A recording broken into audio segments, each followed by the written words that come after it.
ప్రార్థించుకుందాము. అత్యంత కృప కనికరం మా తండ్రి, మా కొండపతి రాజా, మీ పరిశుద్ధ నామాన్ని పొందా తెలుసుకున్నాం. నీ బిడ్డమైన మమ్మల్ని గత వారమంతా గత దినాంతో కాపాడు సంరక్షించి ఇదిగో ఈ ఉదయకాల సమయంలో ఈ పరిశుద్ధ దినం మిషన్లో మీ యొక్క వాక్యాన్ని మేము ధ్యానించుటకు మీరు ఇచ్చినటువంటి ఈ సమయాన్ని బట్టి ప్రత్యేకంగా వందనాలు చేసుకున్నాం. మరి నేటి సమయం మీ యొక్క వాక్యాన్ని మేము ధ్యానిస్తుండగా దానిలోని సత్యాన్ని గ్రహించేటువంటి కృప ఆశీర్వాదాలు మందరికి అనుగ్రహించున్నాం వేడుకొంచుతున్నాం స్వామి. ఆమేన్. ప్రియమైన దేవుని పిల్లారా, మరి ఉదయకాల సమయంలో మరొకసారి మీతో దేవునికి వాక్యాన్ని పంచుకుంటూ ప్రవహించినటువంటి ఆ సమయాన్ని బట్టి ప్రత్యేకంగా దేవునికి వందనాలు తెలియజేస్తున్నాం. మరి నేటి దినం కొరకైనటువంటి పరిశుద్ధ లేఖన భాగం చదువుకుందాము. అపోస్తలుడు యాకోబు రాసినటువంటి పత్రిక 1వ అధ్యాయం 8వ వచనం దేవుని మాటలు చదువుకుందాము. దేవుని యొక్కయు ప్రభువైన యేసుక్రీస్తు యొక్కయు దాసుడైన యాకోబు అన్ని దేశముల యందు చెదిరి ఉన్న 12 గోత్రుల వారికి శుభమని చెప్పి రాయున్నది. నా సహోదరులారా, మీ విశ్వాసము కలుగు పరీక్ష ఓర్పును పట్టించునని ఎరిగి మీరు నానా విధమైన శోధనలో పడినప్పుడు అది మహా ఆనందమని ఎంచుకుని మీరు సంపన్నులను అనునాంగులను ఏ విషయంలోనైనా కుదవలేని వారినై యుండునట్లు ఓర్పు తన క్రియను కొనసాగింప నీయుడి. మీలో ఎవరికైనా జ్ఞానం కుదవకుండేలా అతను దేవుడిని అనుగ్రహం, అప్పుడు అది అతనికి అనుగ్రహించబడను. ఆయన ఎవరిని గద్దింపక అందరికీ ధారాళంగా దయచేవాడు. అయితే అతడు ఏమాత్రం సందేహింపక విశ్వాసంతో అడగవలను. సందేహించువాడు గాలి చేత రేపబడి ఎగిరిపడు సముద్ర తరంగంలో పోలిగటము. అట్టి మనుషుడు ద్విమనస్కుడై తన సమస్త మార్పుడు యందు అస్థిరుడు గనుక ప్రభు వలన తనకేమైనా దొరుకునని తలంచుకున్న రాదు. ప్రేమిన దేవుని బిడ్డారా, మరి ఈ సమయంలో మరి నేటి దినము మన యొక్క దక్షిణ సంఘపు పంచాంగం ప్రకారం మన యొక్క ధ్యాన అంశము పైనుండి వచ్చు జ్ఞానము. పైనుండి వచ్చు జ్ఞానం, విజ్డమ్ ఫ్రమ్ అబోవ్. మరి నేటి దినము ఈ యొక్క స్టూడెంట్స్ సండేగా మనము ఆచరిస్తూ ఉంటాం.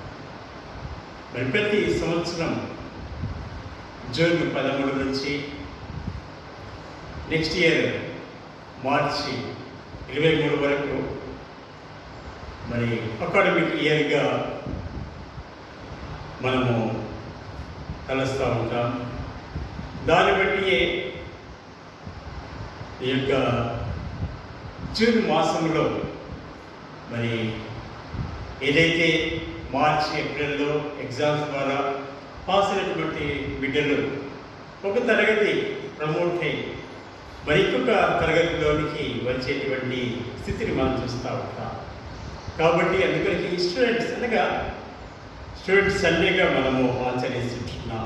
దానికి ప్రాముఖ్యమైన కారణం ఏంటనగా ఎప్పుడు కూడా జ్ఞానం అనేది దేవుని చేత ఇవ్వబడినటువంటి సత్యంగా మనము తలుస్తూ ప్రత్యేకంగా దేవునికి మనము వందనాలు చేసిన వారంగా ఉన్నాం. బైబిల్లో మనం 2 పదాలు విజ్డమ్ అండ్ నాలెడ్జ్ అనేటువంటి పదాలు మనము చూడవచ్చు. అనగా జ్ఞానము, తెలివితేటలు. అవును, మరి తెలివి అనేది, జ్ఞానం అనేది దేవుడిచ్చేటువంటి ఈవులలో ఒకటిగా మనము చూడవచ్చు. అయితే మరి జ్ఞానం అనేది దేవుని చేతనే అది ఏర్పాటు చేయబడినటువంటి అసత్యంగా మనం ఎల్లప్పుడూ మర్చిపోరాదు. మొట్టమొదటిగా జ్ఞానము దేవుని ద్వారా తన బిడ్డలకు ఆయన ఇచ్చేటువంటి ఒక ఈవిగా మనం గమనించాలి. అందుకొరకే భక్తులైనటువంటి యాకోబు రాసినటువంటి ఈ పత్రికలో చాలా చక్కటి మాటలు మరి ఆయా దేశాల్లో, అన్య దేశాలలో చెదిరినటువంటి 12 గోత్రముల వారికి ఈ మాటలు రాస్తూ, మరి మీకు ఏదైతే శ్రమ కష్టం వచ్చిందో ఆ కష్టంలో మీరు విశ్వాసంతో ఓపికతో ఉండాలన్నటువంటి విషయాన్ని అక్కడ జ్ఞాపకం చేస్తున్నారు. మరి ప్రతి విషయంలో మానవులకు ఓపిక, సహనము అనేది చాలా ప్రాముఖ్యమైన విషయం.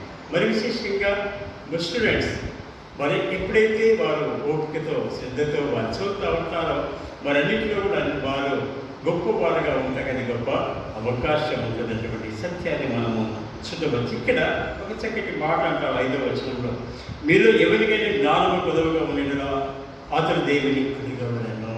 మీరు ఎవరికైతే జ్ఞానము కొదవగా ఉన్నట్లయితే, మరి జ్ఞానాన్ని మనం కొద్దుగా ఉన్నట్లయితే అది దేవుని అడగాలి. ఎందుకనగా అప్పుడు ఆయన అతనికి అనుగ్రహించబడును. మరి ఎవరైతే దేవుడిని అడుగుతూ ఉంటారో దేవుడు తప్పకుండా వారికి జ్ఞానం ఇస్తాం. ఎందుకంటే జ్ఞానము అనేది దేవుని యొక్క ఆధీనంలో, అనగా దేవుడి దగ్గర ఉంటుంది. కాబట్టి ఎప్పుడు ఆయన ద్వారానే దాన్ని పొందడానికి అది అవకాశం ఉంటుంది. జ్ఞానం దేవుడే మనకి ఇచ్చేటువంటి ఈవులలో ఒకటిగా మనము చూస్తున్నాం. మరి అక్కడ ఇంకొక మాట అంటాడు, ఆయన ఎవరిని గద్దెప్పుడు అందరికీ ధారాళంగా దయచేవాడు. అయితే అతడు ఏమాత్రం సందేహంగా విశ్వాసంతో అడగవలను. విశ్వాసంతో, ఈ జ్ఞానం కొరకు విశ్వాసంతో దేవుని అడగాలి. అందుకొరికి ప్రేమిన దేవుని బిడ్డలారా, విశేషంగా చిన్న బిడ్డలు, యవనస్తులు, స్టూడెంట్స్ అందరికీ నేను మరొకసారి అభినందిస్తూ, మరి జ్ఞానం కొరకు దేవుని తప్పకుండా అడిగినట్లయితే ఆయన తప్పకుండా ఆయన ఇచ్చేటువంటి దేవుడు అటువంటి మాటలుగా చూస్తున్నాం. మరి అక్కడ సందేహింపకుండా అడగాలి. తర్వాత మనసుకునే ఉండకుండా, అనగా మంచి మనసుతో దేవుని అడిగినట్లయితే తప్పకుండా దేవుడు అది మనకు అనుగ్రహిస్తున్నటువంటి మాటలు మనం చూడవచ్చు. కీర్తనలో ఒక మాట మనం చూద్దాం.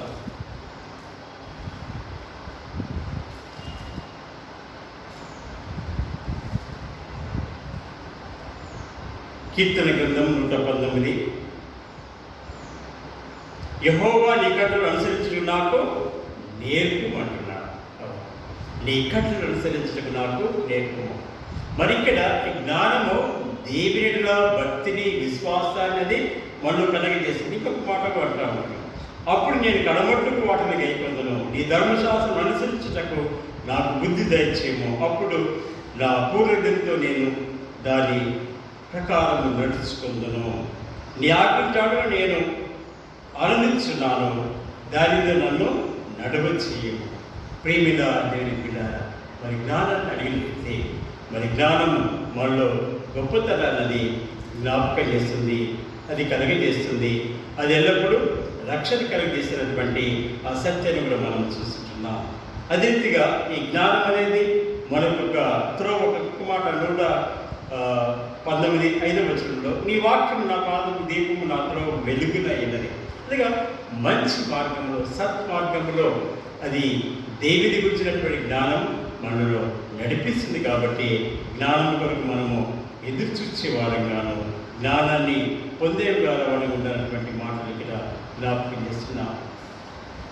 అదే రీతిగా మరి జ్ఞానం అనేది మనలో మంచి లక్షణంతో పాటు దేవునికి విధేయులైనటువంటి బిడ్డలుగా, ఇంతమంది మనం 119 వచనాల్లో ఆయన కట్టడలు అనుసరించుటకును, అంత మాత్రమే ఆయన ధర్మశాస్త్రాన్ని అనుసరించుటకును, తర్వాత ఆయన ఆజ్ఞ ప్రకారం నడుచుటకును, మరి ఈ లోకంలో ఆయనను సేవించుటకి గొప్ప అవకాశం ఉంటుంది. కాబట్టి జ్ఞానం మనుషుల్లో గొప్పతనాన్ని, మానవుల్లో తర్వాత దేవుడిలో భక్తిని కలగజేస్తుంది. కాబట్టి జ్ఞానం కొరకు వెతకాలి. మరి జ్ఞానాన్ని మనము అనుసరించటకు మనం సిద్ధపడవలసిన అవసరం ఉంది. అవును ప్రియమైన దేవుని బిడ్డలారా, అలాడు సొలొమోను రాజు మరి చిన్న వయసులోనే ఇశ్రాయేలు రాజ్యానికి రాజుగా ఏర్పడిన తర్వాత అతను దేవుని అడుగుతూ ఉంటాడు, ప్రభువా, ఇది ఎంత గొప్ప సామ్రాజ్యం నాకు జ్ఞానము దయచేయమని చెప్తున్నాడు. మరి అతనికి జ్ఞానంతో పాటు ఐశ్వర్యాన్ని, ఘనతను, కీర్తిని ఆయన కలిగజేసినాడు. కాబట్టి ప్రియమైన దేవుని చిన్న బిడ్డారా, మన దేవుడిని అడిగినట్లయితే తప్పకుండా ఆయన ఇచ్చేటువంటి దేవుడు. మరంత మాత్రం కాకుండా ఈ జ్ఞానం మనుషుల్లో ఈ సత్యాన్ని నడుచుటకును అది ఒక అవకాశంగా ఉంటుంది. మొదటి యోహాను రాసిన పత్రిక 5వ అధ్యాయం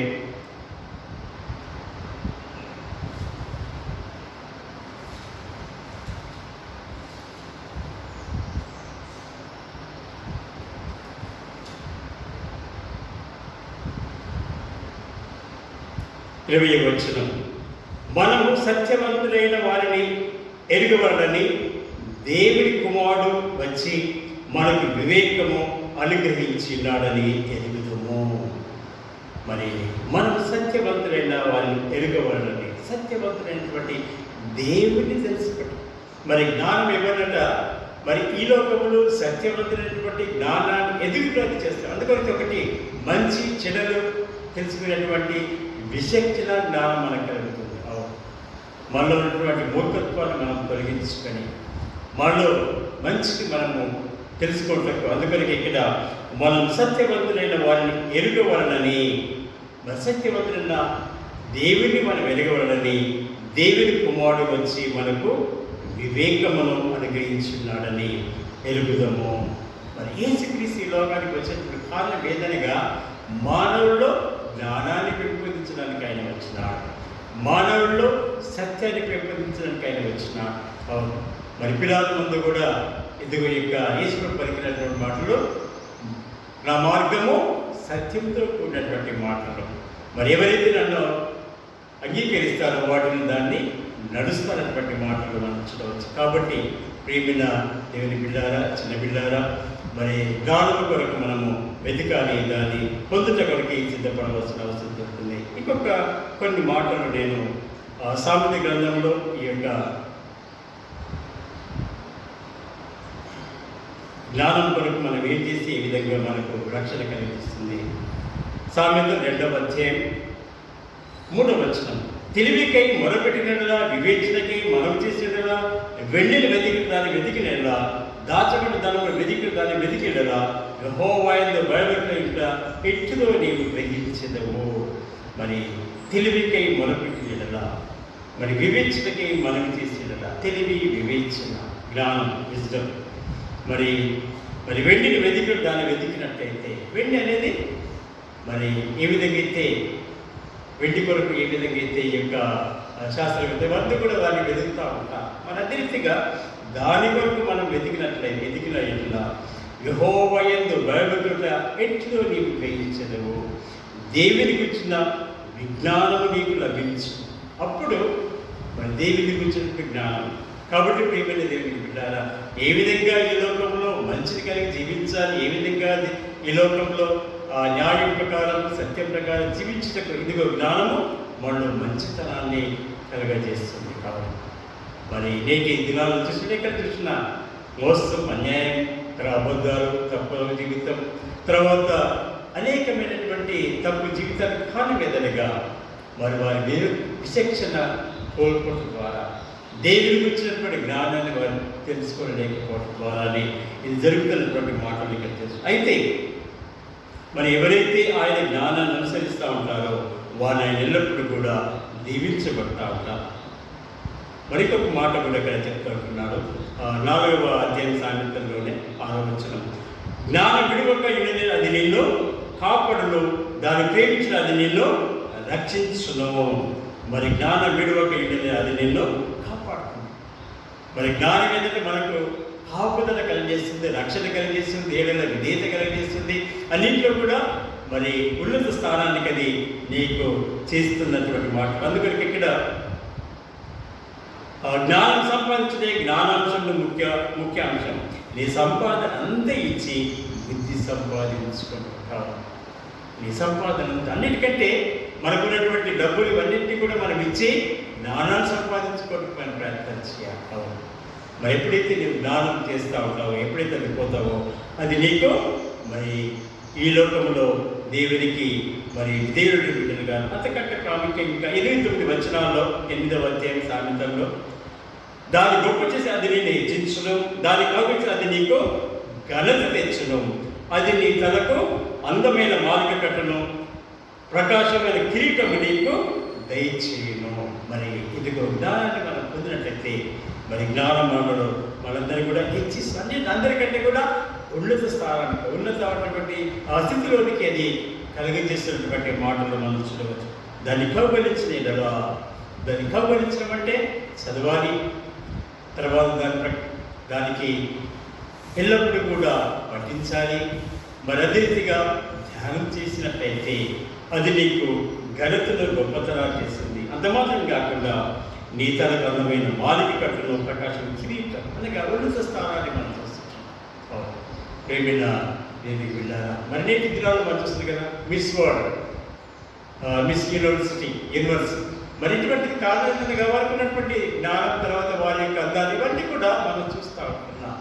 అదే రీతిగా గొప్ప గొప్ప వ్యక్తులను, మరి మన ఇద్దరు వ్యక్తులను మనం చూడవచ్చు. అబ్దుల్ కలాం గారు, మన యొక్క మాజీ రాష్ట్రపతి గారు, మరి ఉన్నటువంటి రామ్నాథ్ కోవింద్ రాష్ట్రపతి గారు, వారికి ఉన్నటువంటి జ్ఞానాన్ని బట్టి ఉన్నత స్థానానికి రావడానికి అంత అవకాశం. కాబట్టి మన వెలుపు కూడా ఉన్నతమైన స్థానానికి పొందుకొరికి ఇష్టపడవలసిన అవసరం. అందుకొరికి జ్ఞానం మరి మంచి మార్గంలో నడిపిస్తుంది. కాబట్టి జ్ఞానం కొరకు సిద్ధపడాలి, దాన్ని పొందుట కొరకు నిర్విరామంగా కృషి చేయాలి. అయితే ఈ జ్ఞానం ఏంటనగా మనుషుల్లో మరి ఇదిగో మంచిని చేసేటువంటి లక్షణాలని కలగజేస్తుంది. మొదటి రాజుల గ్రంథంలో మరి సొలొమోను రాజు ఇశ్రాయేలు రాజ్యానికి రాజుగా ఏర్పడిన తర్వాత అతనికి రాత్రి వేళ దేవుడు అతనికి దర్శనమిచ్చినటువంటి సందర్భం చూస్తున్నాం. మరి స్వప్నమందు మరి ఇక్కడ సొలొమోనుకు ప్రత్యక్షమైనప్పుడు నీకేం కావాలని చెప్పినప్పుడు నాకు వివేకం గల హృదయం దయచేయమని, ఎందుకు ఇంత గొప్ప సామ్రాజ్యాన్ని ఏర్పడి నాకు వివేకం గల జ్ఞానం దయచేయమని, హృదయం దయచేయమని సొలొమోను అడుగుతూ ఉంటాడు. అప్పుడు అతనికి మరి దీర్ఘాయుష్యంలో ఐశ్వర్యం శత్రువుల ప్రాణులను అడగక మరి న్యాయమును జరిగించుటకు వివేచనలో అనుగ్రహించమని అడిగితే కనుక ఇదిగో నీకు బుద్ధి వివేకము గలటువంటి జ్ఞానాన్ని ఇస్తాను. తర్వాత అంత మాత్రం కాకుండా ఘనతను కీర్తిని ఆయన ఇస్తున్నటువంటి మాటలు కనిపిస్తున్నాను. కాబట్టి ఘనతలో మరి కీర్తిని గొప్పతనాన్ని ఆయన కలిగజేస్తున్నాడు. మరి ప్రియమైన దేవునికి బిడ్డలారా, మరి ఇదిగో యొక్క సమయంలో మరి దేవుడు తన బిడ్డలను ఎల్లప్పుడూ కూడా ఆయన ప్రేమించే దేవుడు. మరి ఇదిగో యొక్క సమయంలో మరి షేబా దేశపు రాణి మరి యొక్క సొలొమోనుకి జ్ఞానం చూడడానికి ఆమె వస్తూ ఉంటారు కదా. ఆమె గురించి సొలొమోను గురించి విన్నది, కానీ ఎప్పుడైతే ఇక్కడికి వచ్చిందో ఆమె దానికంటే కూడా ఎక్కువ అక్కడ చూసి ఆమె సంతోషపడ్డట్టుగా మనం చూసుకుంటాం. మరి దేవుడు జ్ఞానం ఇస్తాడు, ఆ జ్ఞానం ప్రకారం మంచి పని. ఇక్కడ మరి ఎప్పుడైతే ఈ జ్ఞానం పొందిన తర్వాత ఇక్కడ 20 స్త్రీలు వేసినటువంటి 20 స్త్రీలు కూడా ఒక గృహంలో వారు ఉంటారు. మరి దాంట్లో మరి మొదటి ఆమెనేమో చాలా భక్తిగా ఉంటున్నట్టు చూస్తుంటున్నాం. రెండవ వ్యక్తి ఏంటంటే ఆమె కుమారుడు చనిపోతాడు. మొదటి ఆమె యొక్క కుమారుని చనిపోయినటువంటి కుమారుని తీసుకొని తనకు చనిపోయినటువంటి కుమారుని పెట్టుకుని అక్కడ చేస్తుంది. తెల్లవారు లేచిన తర్వాత ఆమె చూసి మరి ఇతడు నా కుమారుడు కాదని చెప్తాడు. అది మరి రాజు దగ్గరికి వెళ్ళి ఆ ఇద్దరు వాదన చేస్తూ ఉంటారు. ఈ కుమారుడు నా కుమారుడే, ఇద్దరు నా కుమారుడు అనేటువంటి చెప్పినప్పుడు అక్కడ దేవుడు అతనికి ఇచ్చినటువంటి జ్ఞానం ప్రకారం గొప్ప తీర్పు చేస్తున్నాడు. కాబట్టి అదేవిధంగా మరి భటులను పిలిచి ఇదిగో ఆ కుమారుని రెండుగా చీల్చి మరి అక్కడ 20 కూడా సగం సగం ఇచ్చమని చెప్పినప్పుడు అనగా మొదటి స్త్రీ అనగా బ్రతికినటువంటి ఆ స్త్రీ అనగా కుమారుని యొక్క సొంత తల్లి ఆమె ఏమంటుందంటే ఆ కుమారుని ఇంత మాత్రం చంపక ఇదిగో ఆమెకి ఇచ్చివేయని చెప్తా. అదే రెండో ఆమె లేదు నాదైనా సరే ఆమెదైనా సరే దాన్ని రెండుగా తెచ్చి 20కి ఇవ్వాలనేటువంటి మాటలు చెప్పినప్పుడు అప్పుడు రాజు మరి ఇదిగో ఆమెనటువంటి సత్యాన్ని అక్కడ గ్రహించగలిగినాడు. ఈమె నిజమైన తల్లి ఈమె అనేటువంటి విషయాన్ని అక్కడ తీర్పు చేస్తూ ఇదిగో ఆ కుమారుని చంపకుండా ఆ తల్లికి మీరు అప్పగించండి. ఇదిగో బ్రతికిన కుమారుడు మరి ఇదిగో ఈ యొక్క మొదటి తల్లి కుమారుడైనటువంటి తీర్పుని అక్కడ తీసినప్పుడు అక్కడ వారందరూ కూడా ఆశ్చర్యపడడం చూస్తున్నారు. కాబట్టి ప్రేమైన దేవునికి బిడ్డలారా, మరి జ్ఞానం ద్వారా ఇదిగో మంచి తీర్పును ఇదిగో సొలొమోను రాజు ఇచ్చుతున్నాడు. అంతే మాత్రమే కాకుండా సొలొమోను రాజు మరి సామెతల గ్రంథం, ప్రసంగి గ్రంథం మరేక మాటల ద్వారా ఇదిగో చక్కటి సందేశాలను ఆయన ఇచ్చినాడు. కాబట్టి ప్రియమైన దీన్ని బిళ్ళారా, చిన్న బిళ్ళారా, యవనస్తులారా, మరి నేటి సమయం ఎదుగు యొక్క షిఫ్ట్ సండే నాడు పురస్కరించుకొని మనం ఇదిగో నేటి సమయంలో గత 18 నెలల నుంచి ఎదుగు యొక్క స్కూల్స్ లేవు, కాలేజెస్ లేవు, తర్వాత ఎవరు కూడా వెళ్ళినటువంటి స్థితిలో మన దేవుడు కాపాడుచుంటున్నాం. ఆన్లైన్ ద్వారా అందరూ కూడా వింటున్నాం. ఇక్కడ దేవుడు తన కృపను అనుభవిస్తూ ఉంటాడు. ఎందుకనగా టెక్నాలజీ ఇచ్చినాడు, కానీ జ్ఞానం ఇచ్చినాడు. ఎక్కడో ఉన్నప్పటికీ అనగా మనం తెలుసుకునేటువంటి జ్ఞానాన్ని దేవుడు ఇచ్చినాడు. ఎంత కూడా జ్ఞానం ద్వారానే మనం కలిగింది. అదినాలు మనం ఒక వ్యక్తి దగ్గరికి పోయి చదువుకోవాలి, కానీ మనం ఎక్కడో ఉన్నటువంటి వారికి ఈ దినాల్లో ఎదుగో ఆన్లైన్ ద్వారా క్లాసెస్ అటెండ్ చేస్తున్నారు. మరి వర్చువల్గా అనగా మరి ఎవరెవరు కూడా వింటున్నారనేది అక్కడ మనం చూస్తున్నాం. ఇవన్నీ కూడా కన్నం జ్ఞానమే. మరి నేటి దినాల్లో చంద్రమండలానికి మనుషులు వెళ్ళింటున్నారు. దానికి కారణం ఏదనిగా దేవుడిచ్చినటువంటి జ్ఞానం, ప్రియమైన దేవుడి బిడ్డ. మరి జ్ఞానం ఎదుగో మనం తెలుస్తుంది కాబట్టి మొట్టమొదటిగా దేవునికి విధేయులుగా ఉండడానికి నేర్చుకోవాలి, దేవుడిలా భక్తిని కలిగడానికి నేర్చుకోవాలి. అంతకంటే ప్రాముఖ్యంగా మరి జ్ఞానాన్ని నీకు అభ్యసించినట్లయితే అది నీకు అలాగా నీకు కిరీటాన్ని కలిగజేస్తుంది. కాబట్టి భక్తిని, విశ్వాసం కలగాలి. అంత మాత్రమే కాకుండా ఎప్పుడైతే జ్ఞానం పొందినావో నీ తోటి వారికి, నీ సహోదరులకు, ఇతరులకు మంచిని చేసినట్లయితే, మేలు చేసినట్లయితే తప్పకుండా ఆయన దీవిస్తూ ఉంటారు. మరి అటువంటి గొప్ప కృప ఆశీర్వాదాలు మన నేటి దినం ఎదుగు యొక్క చదువుతున్నటువంటి చిన్న బిడ్డలు, ఎవరి బిడ్డలందరికీ కూడా ఆయన కాపుదల, ఆయన జ్ఞానం, ఆయన నడిపింపు ప్రభు అనుగ్రహించిన కాక ఆమేన్. ప్రార్థించుకుందాము. ప్రేమల తండ్రి, కృపగల మా రక్షక, ఇదిగో ఈ ఉదయకాల సమయంలో మరొకసారి మీ యొక్క వాక్యాన్ని ధ్యానించడానికి మీరు ఇచ్చిన సమయాన్ని బట్టి మనం తీసుకున్నాం. మరి నేటి సమయం మరిదిగో ఈ యొక్క జ్ఞానం అనేది మీరు ఇచ్చినటువంటి గొప్ప ఏమిలో ఒకటిగా మేము తలస్తున్నాం. నేటి ప్రపంచం, నేటి దినాలు ఇదిగో అనేక రంగాల్లో విద్య, వైద్య, కళా రంగాల్లో ఎదుగుతున్న కారణం ప్రభువా మీరు ఇచ్చినటువంటి జ్ఞానమైనటువంటి సత్యాన్ని మేము చూస్తున్నాం. అదిగో ఆ జ్ఞానం ద్వారా మనం కాపాడు, ఆ జ్ఞానంను మాకు ఇచ్చేయండి. మరి విశేషంగా మసీసే పాస్ సంఘాన్ని బట్టి మీకు వందనం చేస్తున్నాను. సంఘంలో ప్రతి ఒక్క బిడ్డను దీవించండి. చిన్న బిడ్డలను, ఎవరి బిడ్డను దీవించండి. చదువుతున్న బిడ్డలకు జ్ఞానం దయచేయండి. వారు ఉళ్ళ స్థితులకు వెళ్ళి తమ తల్లిదండ్రులకు సంతోషాన్ని, తన తల్లిదండ్రుల పేరును గట్టించే వారుగా ఉండడం మీ సహాయం తెచ్చుకుంటున్నాను. ప్రతి ఒక్క బిడ్డలను మీరే దీవించుకుంటున్నాను. ఇదిగో ఈ కోవిడ్-19 బట్టి మరి మా దేశంలోనూ, ప్రపంచమంతటను, మా రాష్ట్రంలోనూ, మా పరిసరాల్లో ప్రభువా మీ కృపను అనుగ్రహించండి. మరి అనేకులు కూడా మరి కొందరు మరి ఈ కరోనా వైరస్ని బట్టి అనేకులు కూడా కష్టాలు అటువంటి వారిని మీరే కండి స్వస్థత ఇచ్చాయి. మరి త్వరలోనే మిగతా వారు కూడా స్వస్థత పొంది మరి అనేకులు కూడా వారి స్వస్థత కృప ఇచ్చాయి. మీరు మమ్మల్ని స్వస్థపరచు దేవుడు, మరియు కాపాడు దేవుడు, మీ నమ్మకాన్ని మేము కలిగి నడుచుటకు సాధించు. మరొకసారి మా సంఘం కొరకు ప్రార్థిస్తున్నాం. చిన్న బిడ్డలు మొదలుకొని పెద్దవారి వారికి కాపులు తెచ్చేయండి. వారి పనులలో, వారి ఉద్యోగంలో, వారి వ్యాపారంలో, సంస్థలు మీ కాపులు తెచ్చేయండి. ఎవరికి ఎటువంటి నష్టం కాకుండా ప్రతి బిడ్డను మీరే కాపాడుకుంటున్నాం. ఇదిగో యొక్క సమయంలో వాక్యాన్ని వింటున్నటువంటి ప్రతి బిడ్డను కూడా మీరే దీవించమంటున్నాం. వారికి కావాల్సినటువంటి జ్ఞానం దయచేయండి. వారికి కావాల్సినటువంటి కృపను అనుగ్రహించి దీవించమంటున్నాం. మన త్వరలోనే అదిగి ఇదిగో ఈ యొక్క కరోనా వైరస్ తగ్గుముఖం పట్టి మరి మేమందరం ప్రభాని ఆలయానికి వచ్చి ఆరాధించడానికి కృపను దయచేయమంటున్నాం. మరి ప్రభుత్వం వారు ఏదైతే ఏర్పాటు చేసుకున్నారో మరి దాని ద్వారా అందరికీ మీ సహాయం దయచేయండి. మరి ప్రజలందరూ కూడా మరి స్వస్థతను పొంది సంతోషం తెలుసుకుంటే కృప దయచేయండి. మరొకసారి మా సంఘమంతటిని కూడా ప్రతి ఒక్కరు కూడా మీరే దీవించి ఆస్వాదించున్నాను. మా ప్రభువు యేసుక్రీస్తును అడిగి వేడుకుంటున్నాం స్వామి. ఆమేన్. మా ప్రభువు యేసుక్రీస్తు కృపై తని దేవునికి ప్రేమ, పరిశుద్ధాత్మ యొక్క అన్ని సహవాస కలిగి ఆయన సన్నిధిని కాపుదల మనకున్న సగం జరిగింది ఇప్పుడు సదాకాలంతో నిండి కాక ఆమేన్.